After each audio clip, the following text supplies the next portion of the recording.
hidup penuh dengan berkah, penuh dengan kebaikan jika orang itu selalu gemar bersedekah fi sabilillah, di jalan Allah. Ini Masjid Enam Syuhada lagi dikunjungi sama Ketua Hilmi. Modal awalnya berapa Pak Yudi Pramuko? 750.000 750.000 rupiah aja. Jadi ini 500 jutaan nih barang. Sekarang udah habis 310. Masya Allah, tuh udah pakai keramik, laponnya tinggal. Granit tuh kayak marmer. Tuh, Masya Allah nih, sampai juga kita ke sini. Masjid Enam Syuhada, ngapa namanya Masjid Enam Syuhada, Ya, Pak Yudi? kita mau mendokumentasikan perjuangan dakwah nama anak muda pengawal Habib Rizik Syihab itu. Masya Allah. Yang dibunuh sama orang jahat di kilometer 50. Kilometer 50 ya. Itu kan simbol memperjuangkan dakwah itu kita harus memberikan segalanya untuk Islam kan ya, untuk Masya dakwah Islam. Allah. Dan nama anak muda itulah yang sudah memberikan segalanya untuk Islam. Masya Allah. Apa nanti nama pemuda itu ada juga di sini mungkin diterahkan? Mungkin namanya 6 syuhada. 6 syuhada itu, Iya, 6 syuhada dipasang di sini, 6 syuhada. Bepali, apa yang dikomentarin dari ini semua, Bepali? Masya Allah, luar biasa. Dari uang 700.000, kalau pengen ternyata bisa. Bisa. Allah kirim. Tuh, bisa. Ya, Masya. dengan masuk satu gang kecil, tapi Bapak ini luar biasa. Kecil tuh. Oh, Masya Allah ya. Satu call aja. Masya Allah. Perjuangan Pak Yudi Pramuko, YouTuber sejagat paling tua. Tertua di semesta. Tertua di semesta. Masya Allah. Tukang donat. Tukang donat. Tukang donat dari Paru. Ini saya laporkan dari lapangan ini, langsung dari Masjid Enam Syuhada. Masya Allah. Dan ini dia. Dalam lihat ah. Tuh lihat tuh masjidnya, tuh imamnya di situ tuh.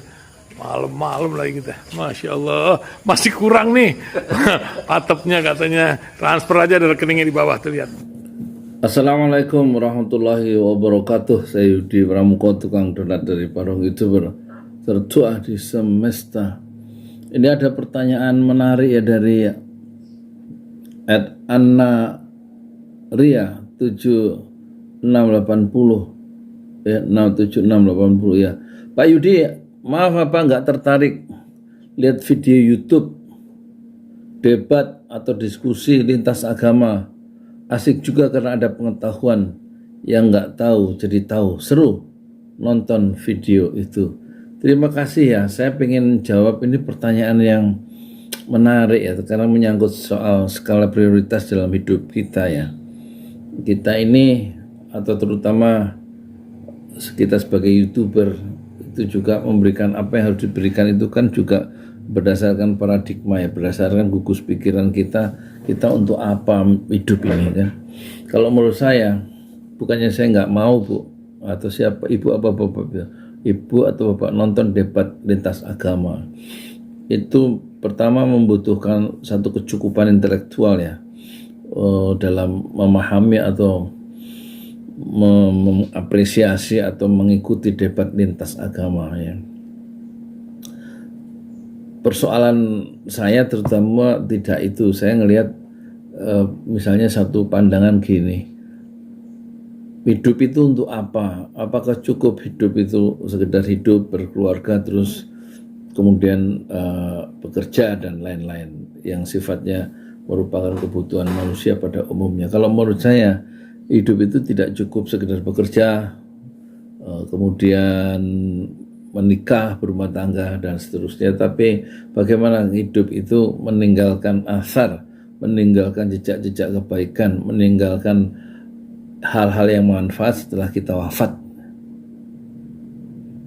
Itu yang jauh lebih penting. Jadi ada juga orang yang hidup, yang dia tinggalkan adalah hanya batu nisan, bahwa ada namanya dia di situ dan menunjukkan dia pernah hidup di atas dunia dan tidak memberikan kontribusi apa-apa, sumbangan apa-apa setelah kematiannya, kecuali batu nisan ya, yang dilengkungi, dipayungi oleh pohon Kamboja di sebuah pemakaman umum. Itu yang kita coba bayangkan, bahwa kita mati terus kita meninggalkan apa, jejak-jejak kebaikan itu apa yang kita tinggalkan. Nama harum karena kita sudah berbuat sesuatu, itu adalah umur yang kedua.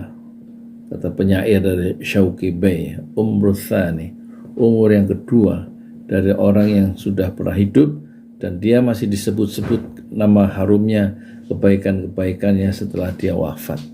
Jadi bagaikan dia umurnya panjang. Rasulullah itu umurnya 63, tapi setiap hari masih dipercakapkan oleh orang miliaran orang di seluruh dunia, dari setiap subuh, lohor, asar, maghrib, isya, di 5 benua, karena jasa-jasa yang sudah dan perjuangan yang sudah dilakukan sewaktu masih hidup. Jadi Rasulullah meninggalkan asar, meninggalkan jejak-jejak kebajikannya dalam hidupnya, sehingga setelah wafat Rasulullah yang umur 63 tahun itu, Rasulullah kemudian masih dikenang oleh orang banyak, masih mengalirkan manfaat dalam umurnya yang pendek. Rasulullah juga mengatakan khairun nas, ya, sebaik-baik manusia mantola umruhu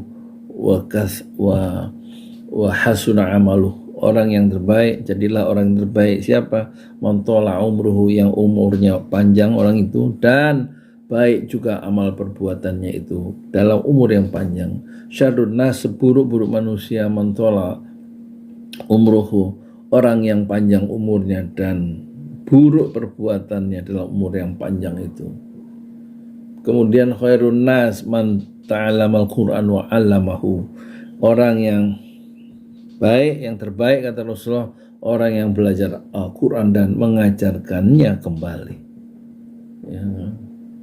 Terus yang ketiga, khairun nas, sebaik-baik manusia, anfa'uhum linnas, yaitu orang yang paling banyak manfaatnya kepada orang lain. Apalagi setelah dia wafat, dia masih memberikan manfaat kepada orang lain. Dan itulah contoh yang terbaik adalah Rasulullah Sallallahu Alaihi Wasallam. Dan itu yang harus kita cari, ya, apa yang kira-kira kita memiliki amal jariah, ya, sehingga setelah wafat kita itu.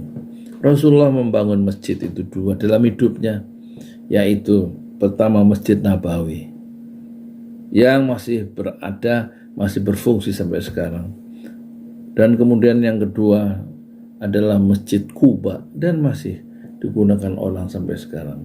Itulah masjid karya besar dari Rasulullah SAW yang wafat dalam usia 63 tapi masih memberikan manfaat dengan masjid yang ditinggalkan, yang dibangun oleh Rasulullah.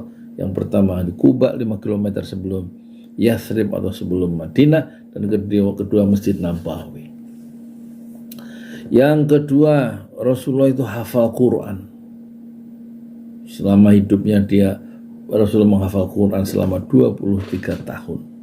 Dari umur 40 sampai 63 menghafal Quran dalam waktu 23 tahun. Sepanjang hidupnya Rasulullah sangat dekat dengan Al-Quran dan memperjuangkan isinya dan memahami isinya dan berjuang dengan inspirasi yang ada dalam Al-Quran, sehingga menginspirasi miliaran orang dari zaman ke zaman. Kebaikan, jejak-jejak kebaikan itulah yang harus kita pikirkan. Ya mungkin bisa saja menonton debat lintas agama, tapi keselamatan akhirat itu juga menjadi prioritas dalam usia yang pendek yang terbatas. Ya itulah sekedar renungan barangkali soal apa yang kita tonton yang bisa menghabiskan waktu berjam-jam tanpa menghasilkan sesuatu. Itu juga perlu kita evaluasi masing-masing tentang umur yang selalu bergerak dan berjalan dengan kecepatan konstan umur, dan tidak pernah dia kembali ketika umur itu pergi. Ulama-ulama itu sudah mengingatkan bahwa yang nikmat yang paling besar, yang paling utama dibanding nikmat yang lain adalah umur dan waktu. Itulah yang disebut usulun ni'am, pokok nikmat yang paling besar, yang paling utama. Yang nikmat-nikmat lain adalah cabang. Nikmat yang paling besar adalah umur dan waktu. Ketika umur habis, maka habislah nikmat itu, dan kita tidak bisa berbuat apa-apa lagi. Dan ketika umur kita habis, ya, menonton satu video yang membuat kita itu barangkali video itu seru dan video itu membuat kita tertarik Setelah kita menonton video itu, maka umur kita yang sudah kita pakai untuk nonton video itu, maka umur itu habis dan tidak akan kembali. Hindarkanlah perbuatan yang sia-sia. Jangan membiarkan menit-menit berlalu tanpa menghasilkan sesuatu. Assalamualaikum warahmatullahi wabarakatuh.